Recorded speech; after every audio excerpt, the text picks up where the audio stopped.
La nouvelle fait l'effet d'une bombe au sein du sérail camerounais. Depuis que Paul Biya a prêté serment, chaque ministre, chaque baron du régime vit dans l'attente crispée du prochain remaniement. Et dans cette atmosphère lourde, faite de silence tendu, de rumeurs persistantes et de combats d'influence, une information révélée ici par Jeune Afrique s'est imposée comme un véritable séisme politique. Un scoop. Un texte signé du journaliste Georges Doukeli, l'un des meilleurs connaisseurs des coulisses du pouvoir camerounais, dont les révélations font trembler les murs du palais de Toudi. Selon ces informations, Paul Biya a renouvelé sa confiance à Ferdinand Ngongo, l'homme que beaucoup surnomment déjà depuis des années le vice-dieu, le vice-président.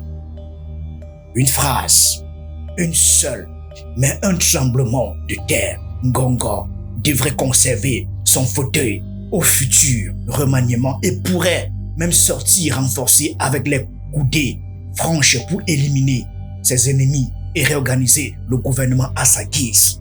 Dans ce jeu de trône où la loyauté se mesure à l'aune des alliances et des calculs politiques, la moindre rumeur peut devenir une sentence et la moindre confidence une arme mortelle.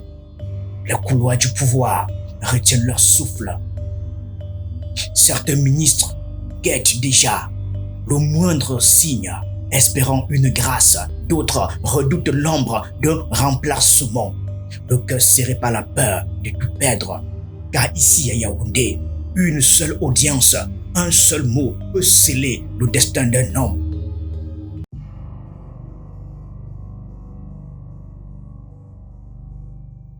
Selon les révélations de Georges Doukeli, tout commence dans l'après-midi du 7 décembre. Ferdinand Ngongo est reçu par Paul Biya. Un entretien long, très long, un tête-à-tête exceptionnel à un moment où Yaoundé bruisse de rumeurs sur son éventuelle chute, où les alliances et les destins basculent. Le verdict du chef de l'État tombe alors. Renouvellement de confiance. À partir de cet instant, toujours selon Jeune Afrique, un fait s'impose. Ngongo devrait conserver son fauteuil et surtout, il devrait avoir la main sur la composition du futur gouvernement, attendu depuis la réélection contestée du 12 octobre.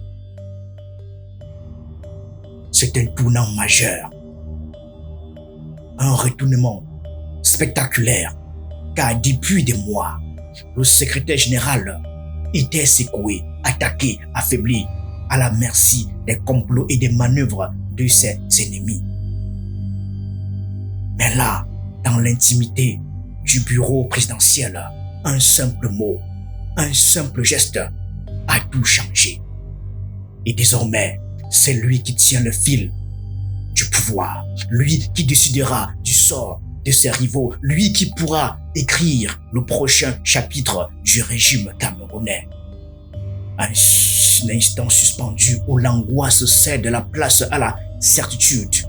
Le pouvoir a parlé et Yaoundé n'est plus jamais le même.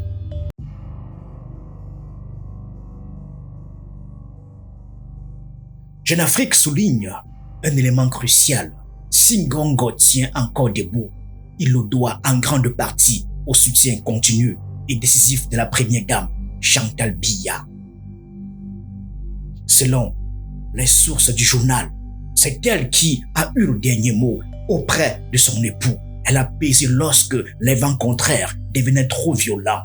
Elle a empêché ce qui semblait pour certains être une disgrâce inévitable. Fort de cette protection, celui qu'on appelle l'homme à la pinque commence alors à peaufiner ses propositions de remaniement. Il sait qu'il peut compter sur l'appui de la première dame, un atout stratégique dans ce jeu de pouvoir où chaque allié compte. C'est à elle que revient le rôle de garant, de bouclier face aux attaques et aux manœuvres de ses adversaires. Les sources de Jeune Afrique décrivent une dynamique où Chantal Biya intervient directement dans les décisions majeures, influençant le cours des événements au sommet de l'État. Elle incarne une figure incontournable dont la voix porte autant que celle du président Paul Biya.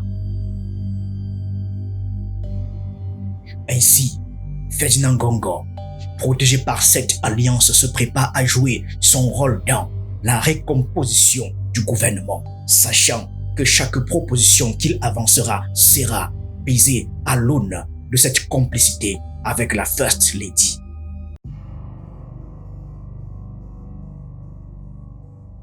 Ferdinand Ngongo, d'après l'enquête de Jeune Afrique, veut régler plusieurs contentieux qui minent le pouvoir depuis des mois.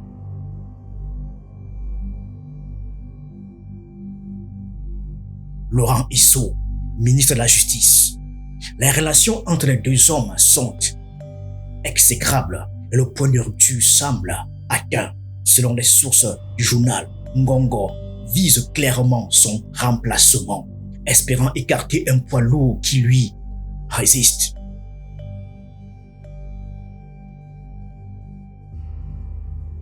René Emmanuel Sadi, ministre de la Communication, un autre adversaire majeur, une autre cible stratégique. Le bras droit de Biya voudrait le marginaliser ou alors le remplacer, mettant fin à une rivalité qui paralyse parfois l'action gouvernementale. Paul Atangandji, ministre de l'administration territoriale, le MINAT, lui aussi est menacé. Ngongo aurait déjà choisi son successeur.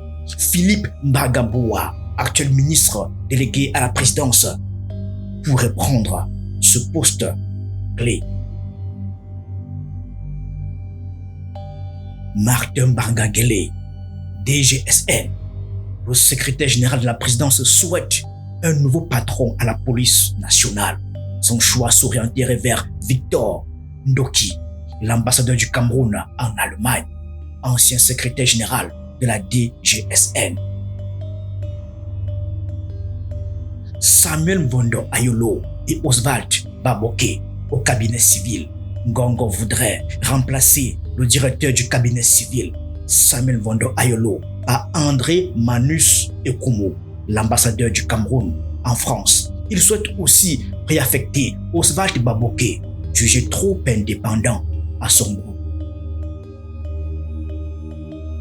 Dans cette liste dense, un seul fidèle semble épargné, Narcisse Mouele Kombi, ministre des Sports, dont la loyauté inconditionnelle lui vaut d'être maintenu dans les plans de Ferdinand Ngongo. Une recomposition majeure s'annonce donc, mais rien n'est encore validé par Paul Biya. Les couloirs du pouvoir retiennent leur souffle car chaque nom sur cette liste pourrait être la clé d'un nouveau chapitre ou la sentence d'une carrière. C'est l'un des pans les plus explosifs du récit de Jeune Afrique, le secteur pétrolier, le nez de la guerre au Cameroun. Le 7 décembre, un symbole frappe les esprits, le conseil d'administration de la Société nationale des hydrocarbures. La SNH se tient sans lui, alors même que Ferdinand Ngongo est reçu par le chef de l'État. Le conseil du fleuron pétrolier camerounais s'est réuni en son absence, contrairement au texte qui lui réserve la présidence du conseil.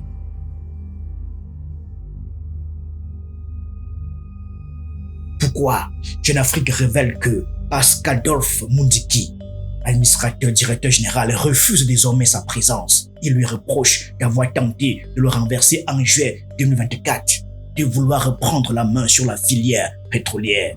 Il se sent trahi et sa résistance est totale. La tension est extrême. Affaibli par la maladie, Mundiki n'en reste pas moins un roc. Il ignore un décret censé réorganiser l'ordre protocolaire du Conseil, imposant un dispositif inédit. Plus de réunions physiques, seulement des consultations à domicile.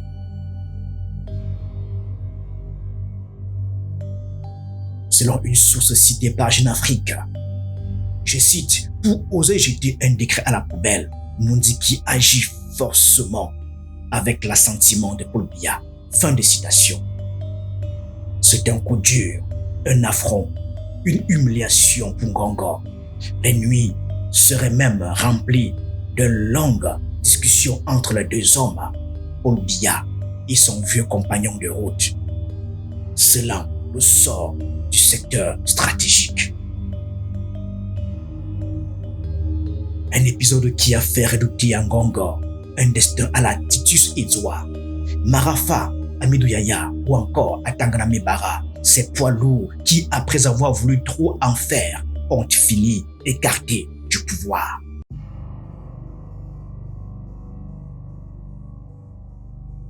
Autre scène décrite par Jeune Afrique, la bataille autour de la direction de la CRTV.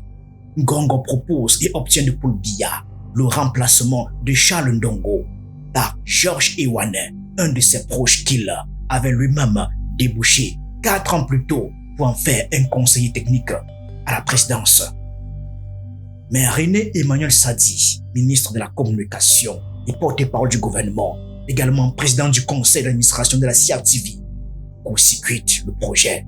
Ce blocage, très médiatisé, fragilise encore davantage le secrétaire général, montrant que ses adversaires sont désormais capables de contrer ses initiatives au plus haut niveau. Beaucoup dans le sérail y voient le signe que son heure est venue, que la machine se retourne contre lui, que même ses alliés ne peuvent plus garantir son ascension ininterrompue. C'est le moment crucial où chaque manœuvre, chaque refus devient un indicateur du vent politique qui tourne et où le pouvoir commence à se déchirer en coulisses.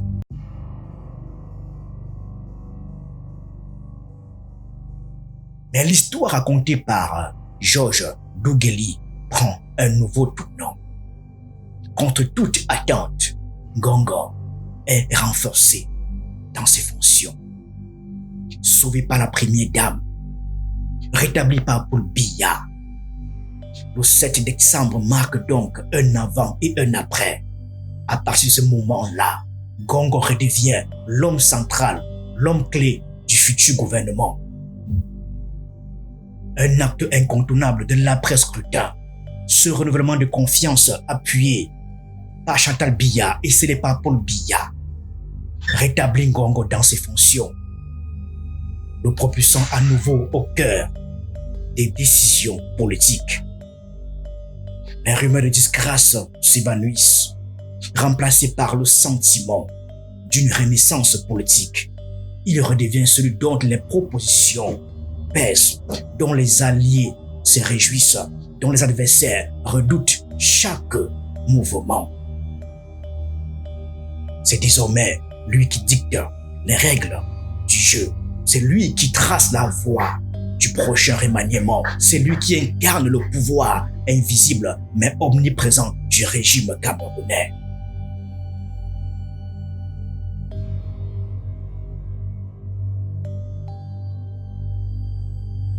Ferdinand Ngongo, il faut le rappeler, c'est l'ombre du pouvoir, le pilier invisible du régime camerounais depuis 2011. Diplômé de l'ENA, ancien diplomate, il incarne l'homme de confiance de Paul Biya, mais aussi, murmurent certains, le chef d'un clan redouté dont les décisions pèsent sur la gestion politique, administrative et sécuritaire du pays. Surnommé le vice-président, le vice-dieu par la presse, il exerce une influence qui s'étend bien au-delà des frontières de son poste, marquant les grands dossiers de l'État, de la police à la justice, de l'administration territoriale au secteur stratégique. Ferdinand Ngongo détient un record inédit. Il est le seul à avoir occupé aussi longtemps le poste de secrétaire général de la présidence sous Paul Biya.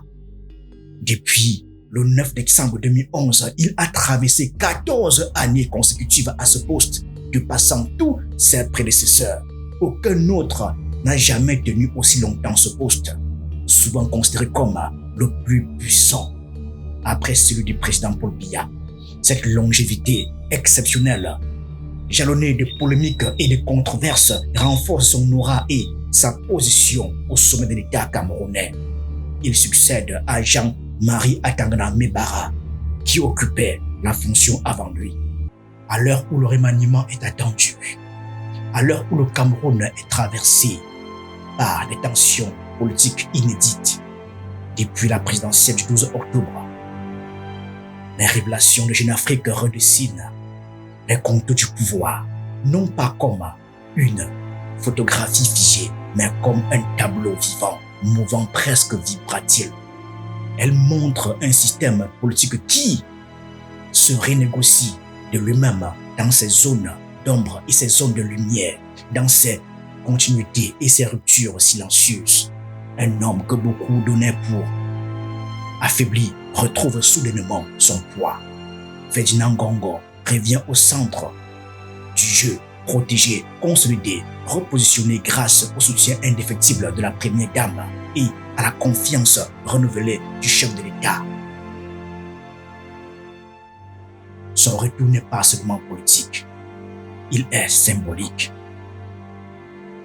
Mais au-delà de ce retour en grâce, une question demeure, la seule qui compte d'ailleurs, la question que tous les ministres se posent. Paul Biya acceptera-t-il toutes ces propositions? C'est là le cœur du suspense, car derrière cette interrogation se cache une mécanique beaucoup plus large, celle de la fabrication du pouvoir au Cameroun. L'avenir du gouvernement se joue dans cette zone grise, dans cette attente suspendue où rien n'est définitivement acquis, où chaque geste du palais peut annoncer une recomposition profonde. Car ce remaniement n'est pas un simple exercice administratif. Il est devenu un champ de bataille politique, un espace d'arbitrage historique où se confrontent trois forces. Le vieux système qui veut préserver ses bastions, le cercle rapproché qui cherche à sécuriser l'avenir et les ambitions individuelles qui se déploient en silence. Dans ce moment fragile, chaque décision pourrait sceller le destin des ministres, des clans et du régime lui-même. Certains pourront être propulsés vers un avenir radieux, d'autres pourront disparaître du paysage politique en un instant. Au Cameroun, une nomination peut faire une carrière et une suppression peut l'effacer comme si elle n'avait jamais existé. C'est dans cette incertitude que le pouvoir se réinvente. C'est là précisément que tous ces jours, dans les heures qui précèdent le décret, dans les négociations invisibles, dans les conversations qui ne laissent aucune trace écrite, dans les silences qui en disent plus long qu'un communiqué officiel. Le pays attend de savoir qui dirigera la prochaine phase de son histoire. Attend de comprendre quelle orientation politique émergera de ce remaniement.